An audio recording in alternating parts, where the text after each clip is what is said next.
माशाअल्लाह ला हौला वला कुव्वता इल्ला बिल्लाहिल अलिय्यिल अज़ीम।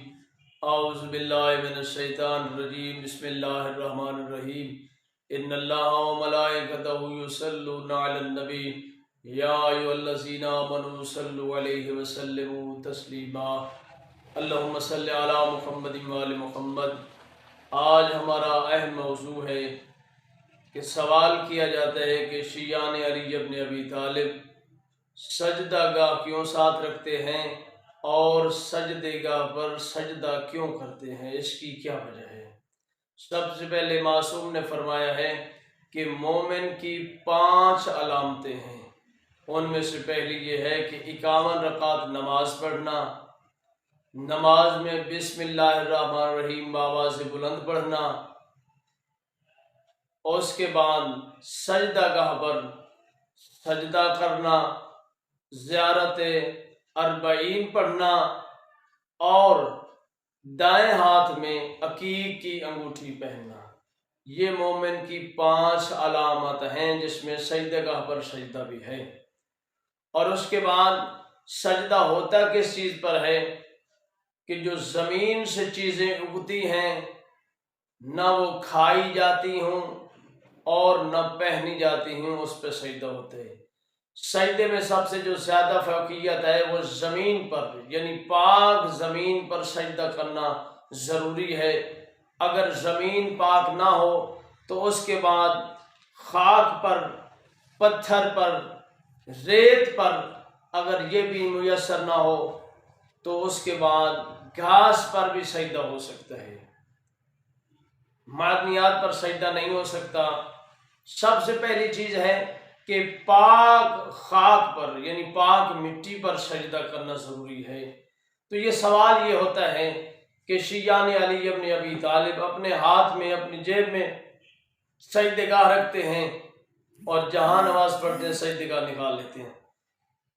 तो उसका ये जवाब है कि जहाँ भी हम नमाज पढ़ें, कहीं पे कालीन हो, कहीं पे फर्श हो जिस पे सजदा नहीं हो सकता, कोई और चीज़ हो, उसको कालीन को उठा भी नहीं सकते कि नीचे भी फर्श होता है, लिहाजा हम अपनी जेब में सजदेगाह रखते हैं, क्योंकि पाक ज़मीन पर सजदा करना ज़रूरी है। इस वजह से हम उस सजदेगाह पर सजदा कर लेते हैं। ये तो बात यहाँ तक पहुँच गई। अब ये सवाल होता है कि ये करबला की मिट्टी क्यों, इसकी क्या वजह है। तो करबला की मिट्टी का बड़ा मकाम है, करबला की मिट्टी की बड़ी शान है। रसूल खुदा के ज़माने में इमाम हुसैन अलैहिस्सलाम को देखकर रसूल खुदा ने वाक़या करबला बयान किया। बीबी उम्मे सलेमा रसूल पाक का हरम रोने लग गई। कहा ऐसा भी होगा? फरमाया हाँ। तो सरकार ने करबला की मिट्टी सामने पेश की, तो एक शीशी में बंद की, तो फरमाया उम्मे सलेमा ये करबला की मिट्टी है।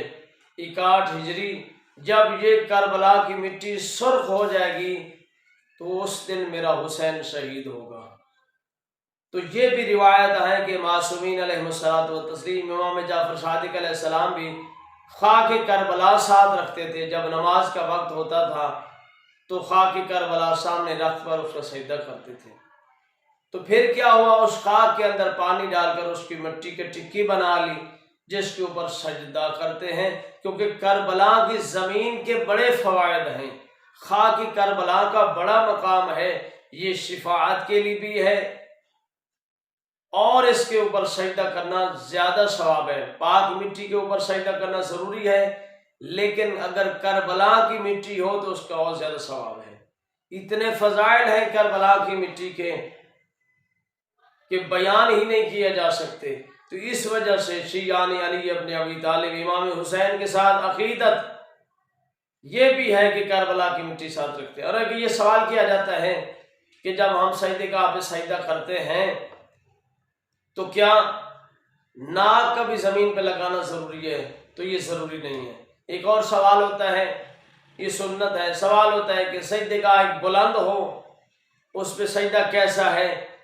छोटे सजदेगाह पे अगर बुलंद, अगर बहुत बड़ा सजदेगाह भी है, अगर उसके ऊपर भी सजदा कर लें, नाक ज़मीन पे न लगे, तो تو ناک لگانا ضروری نہیں ہے، ناک لگانا مستحب ہے، پیشانی لگانا واجب ہے۔ تو کربلا کی مٹی کہ یہ تعثر ہے، اس وجہ سے شیعان علی ابن ابی طالب کا ایمان ہے کہ کربلا کی مٹی پہ سجدہ کرنا بہت بڑا عظیم ثواب ہے۔ اللہم صلی علی محمد و آل محمد وعجل فرج آل محمد۔